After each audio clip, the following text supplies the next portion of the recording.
इस कार्यक्रम के प्रायोजक हैं श्री शिखर चंद, किरण, रविंद्र, गरिमा, चिराग जैन, विजयनगर, जयपुर।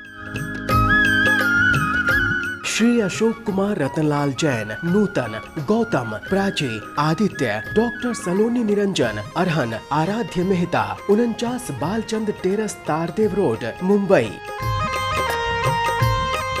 श्री शांतिलाल सी मेहता, सागर विहार, 45 कुलपति मुंशी मार्ग, चौपाटी, मुंबई। श्रीमती पुष्पा जैन, श्रीमती कुसुम जैन, श्रीमती संतोष जैन, शिल्पा जैन, श्री अश्विनी जैन, कबाड़ी बाजार, सराफा, सहारनपुर, उत्तर प्रदेश। स्वर्गीय श्रीमती उषा जैन, धर्मपत्नी श्री शिखर चंद जैन सिंघई की 6ठी पुण्य स्मृति के उपलक्ष्य में मनोज जैन, संध्या जैन, प्रद्युम्न जैन, मोनिका जैन, उमेश जैन, अनुराधा जैन, आगरा निवासी एवं समस्त सिंघई परिवार।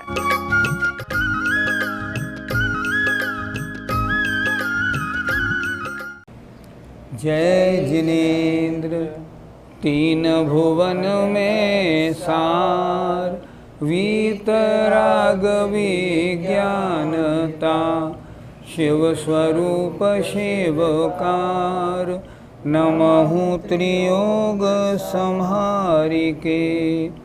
पंच परमेष्ठी भगवान की जय। संत शिरोमणि आचार्य विद्यासागर जी महाराज की जय। पाठशाला में 6 ढाले की 6ठी ढाल पढ़ाई जा रही है।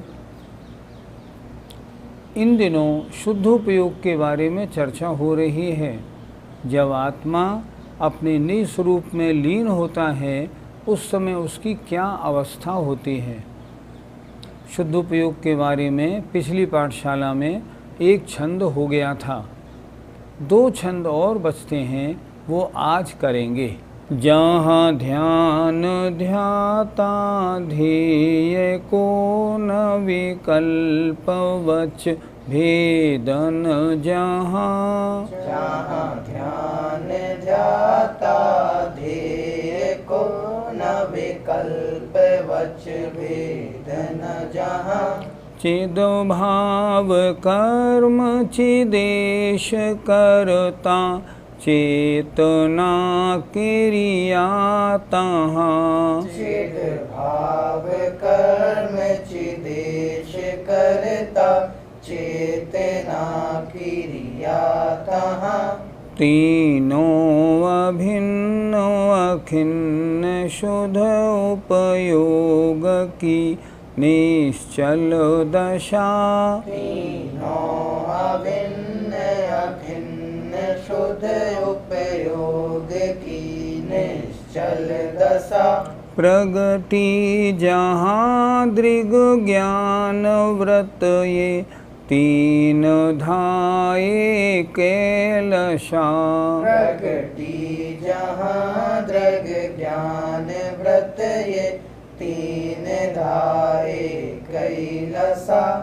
शुद्धोपयोग होना बहुत कठिन, और 6 ढाले में शुद्धोपयोग की इन छंद की लाइनों का अर्थ लगाना भी बहुत कठिन।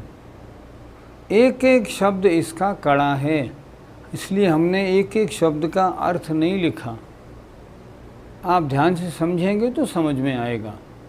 जब शुद्धोपयोग में मुनि महाराज लीन होते हैं तो दशा कैसी होती है? निर्विकल्प।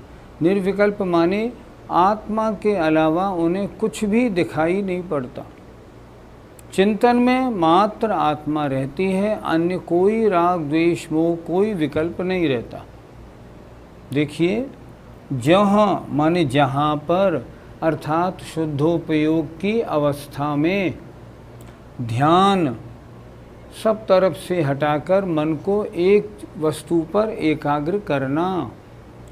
ध्याता ध्यान करने वाला, और ध्येय जिसका ध्यान किया जाए। ध्यान क्रिया है, ध्याता करने वाला है, और ध्येय जिसका ध्यान किया जाए। इनमें न विकल्प, कोई विकल्प माने कोई भेद नहीं रहता। इनमें कोई भेद नहीं। अर्थात क्या हुआ ध्याने वाला आत्मा, क्रिया भी आत्मा करने वाला, और किसको? ध्येय कौन? आत्मा। इनमें जहाँ रंच मात्र भी भेद नहीं है और जहाँ वचन का भेद भी नहीं है, कहने में कुछ नहीं आ रहा, कहना बिल्कुल बंद, बोलचाल खत्म है, क्रिया खत्म है, बस आत्मा आत्मा में लीन है, जहाँ वचन के विकल्प भी नहीं हैं।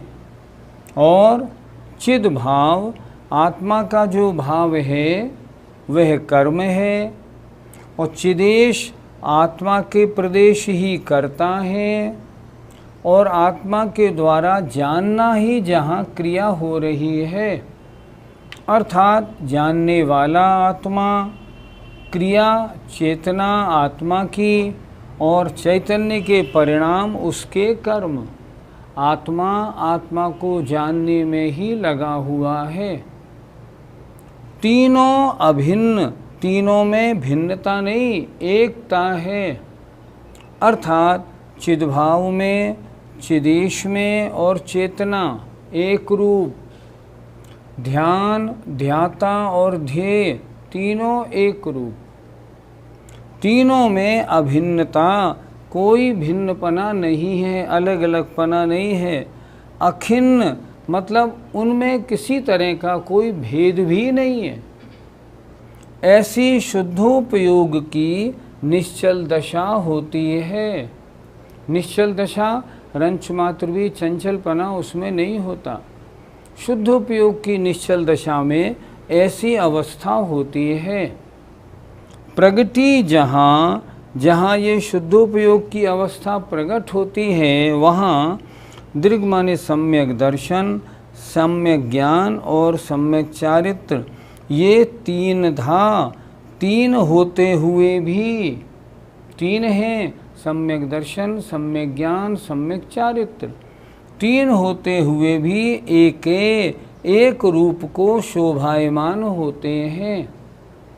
अब ये अलग अलग नहीं रहे, तीनों एक रूप हो गए। क्या हो गया? रत्नत्रय। रत्नत्रय में तीनों मिक्स हैं, बिल्कुल अलग अलग नहीं है वहाँ बिल्कुल भी।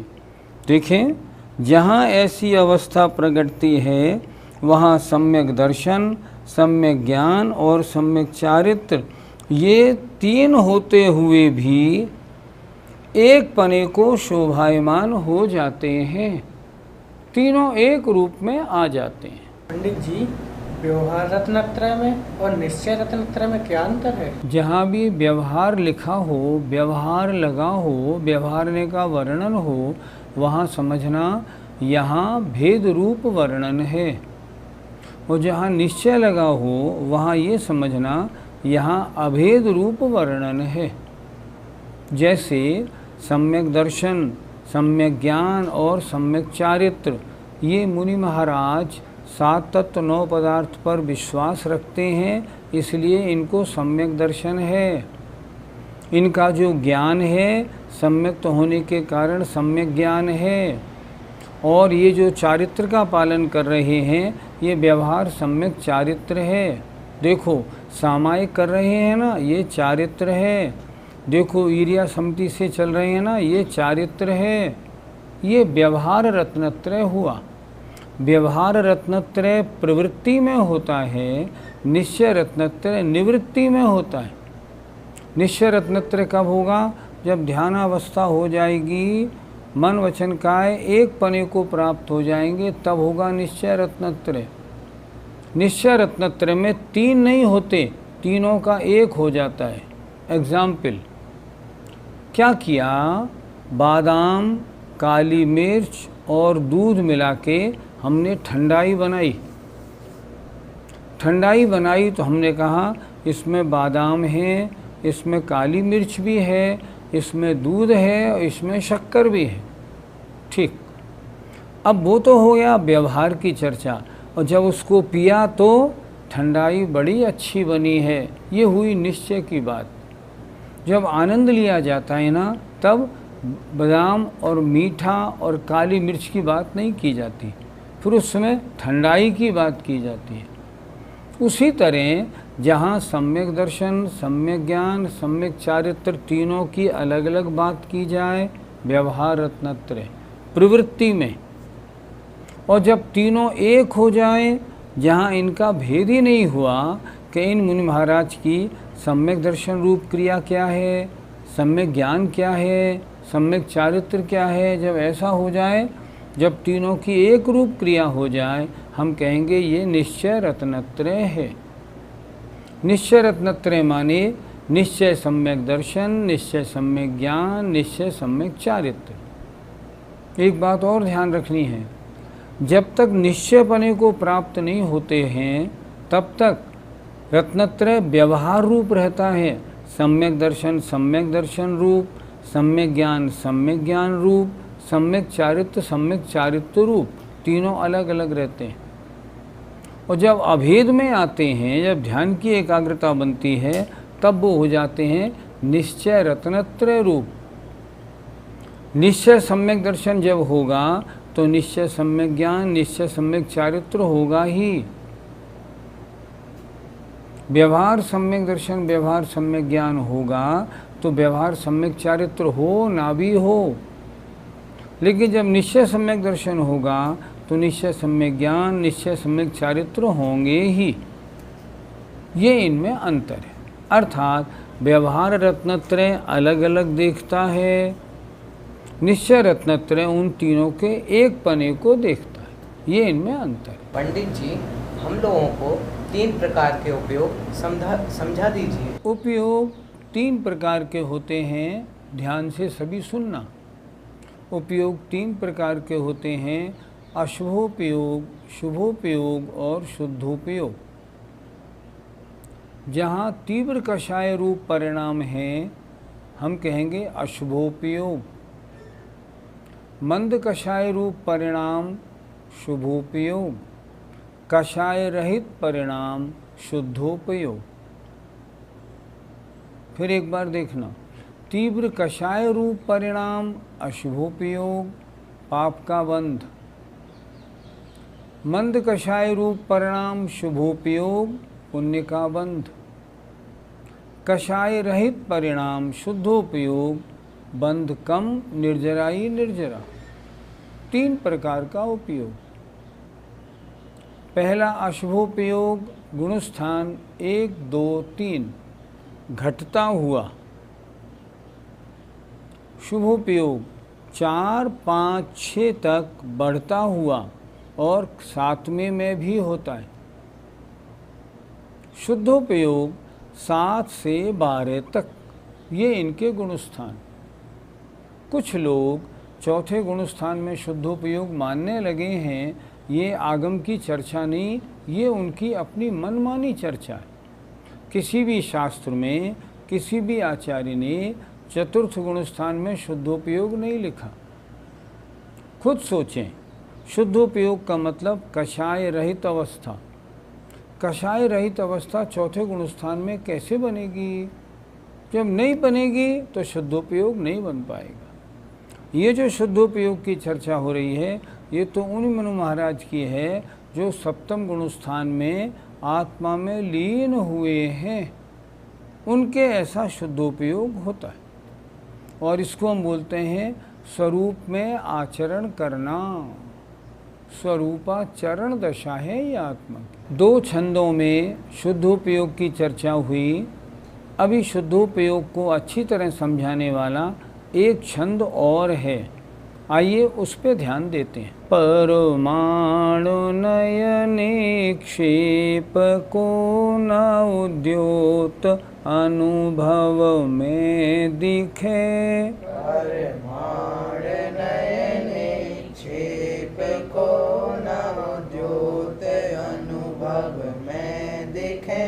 दृग ज्ञान सुख बलमय सदा नहीं आन भाव जो मोह बिखे।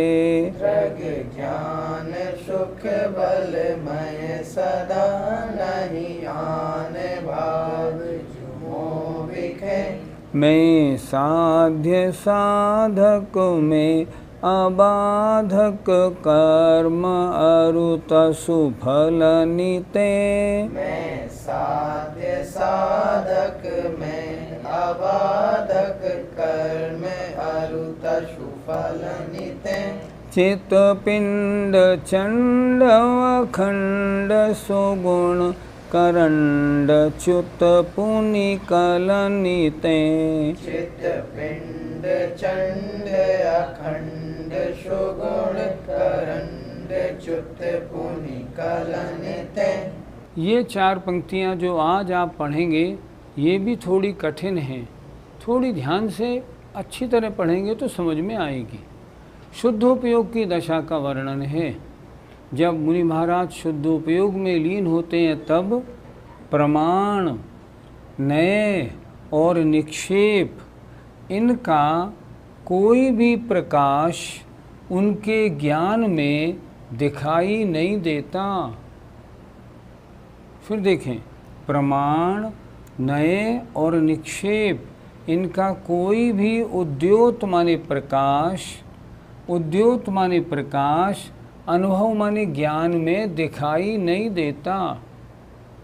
क्या मतलब हुआ? मतलब ये हुआ, प्रमाण आत्मा को सर्वदेश जानना, नए आत्मा को एक देश जानना, निक्षेप जिसके द्वारा लोक व्यवहार किया जाता है उसका नाम है निक्षेप।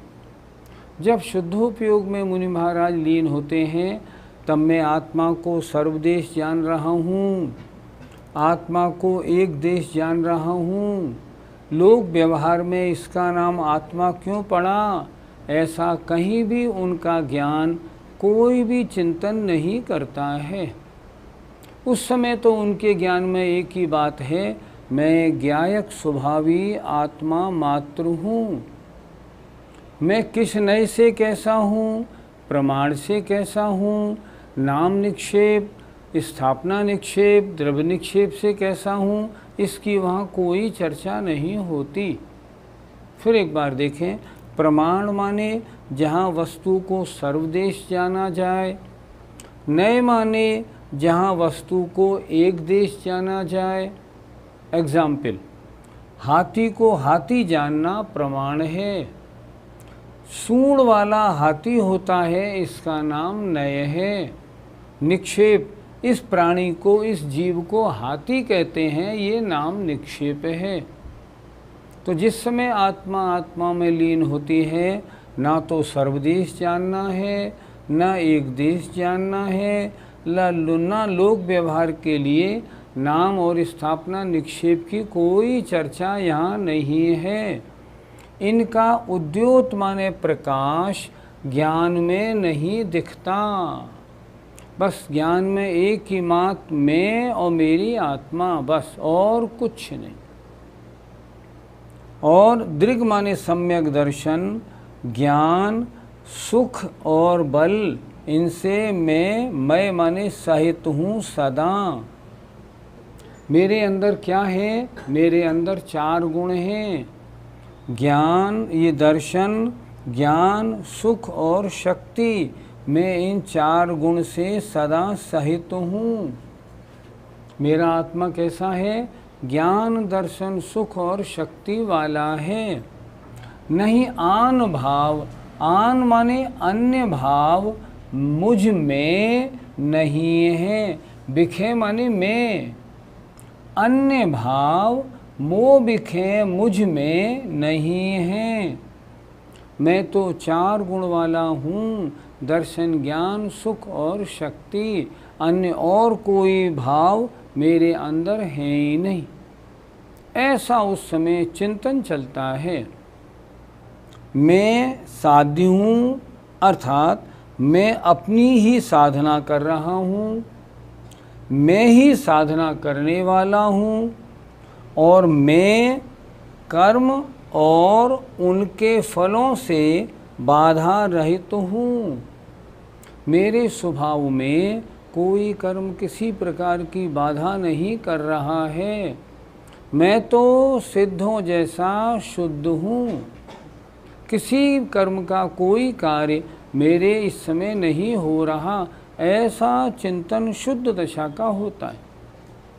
देखें, मैं साध्य हूँ, मैं अपनी ही साधना कर रहा हूँ, मैं अपने को ही साध रहा हूँ और मैं ही साधक, मैं ही साधना करने वाला हूँ।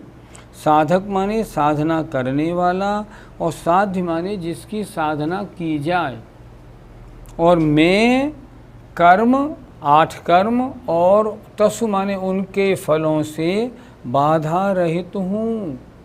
मैं इस समय आत्मा में लीन हो रहा हूँ, अन्य कोई कर्म मेरे इस समय मेरे स्वभाव में कोई बाधा करने वाला नहीं है। मैं साध्य हूँ, साधन करने योग्य हूँ और साधक, साधना करने वाला भी मैं ही हूँ। मैं कर्म और उनके फल, राग, द्वेष, मोह आदि इनसे बाधा रहित हूँ।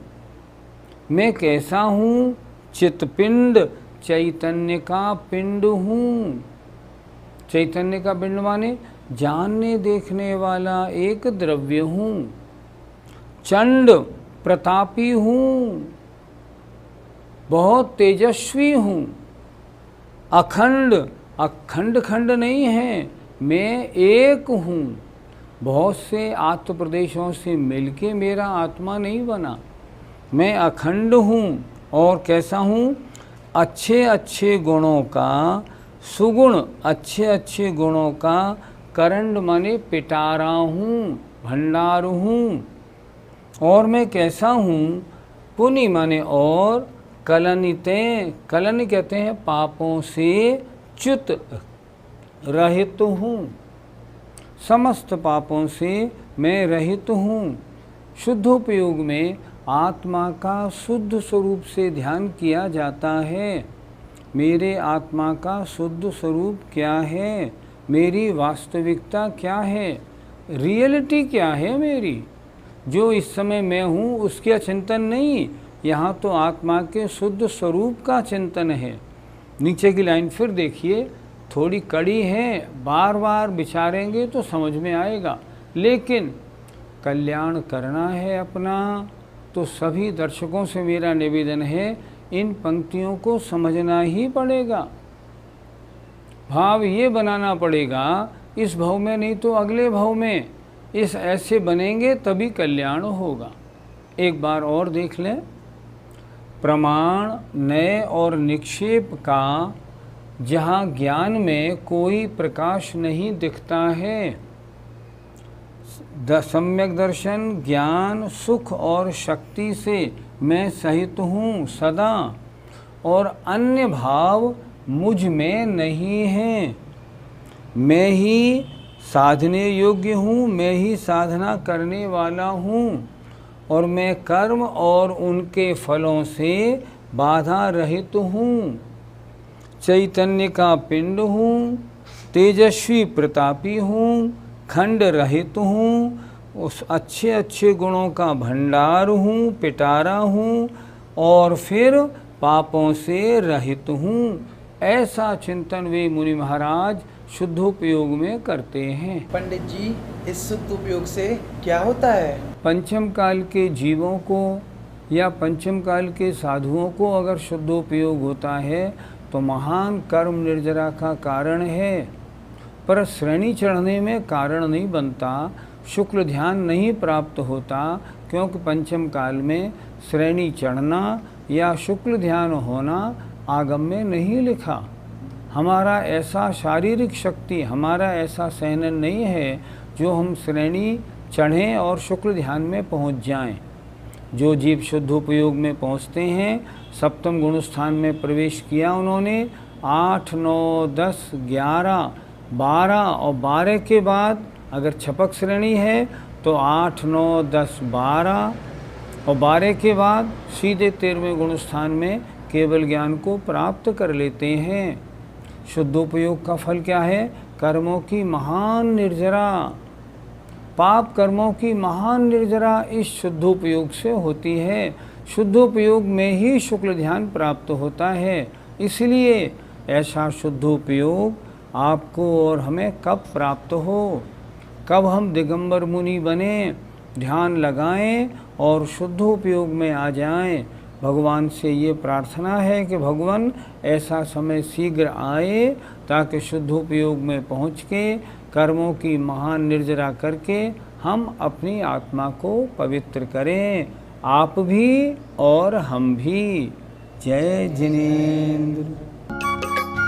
इस कार्यक्रम के प्रायोजक हैं श्री शिखर चंद, किरण, रविंद्र, गरिमा, चिराग जैन, विजयनगर, जयपुर।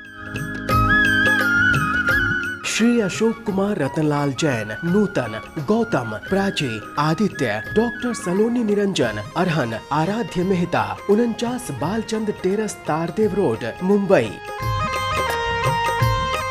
श्री शांतिलाल सी मेहता, सागर विहार, 45 कुलपति मुंशी मार्ग, चौपाटी, मुंबई।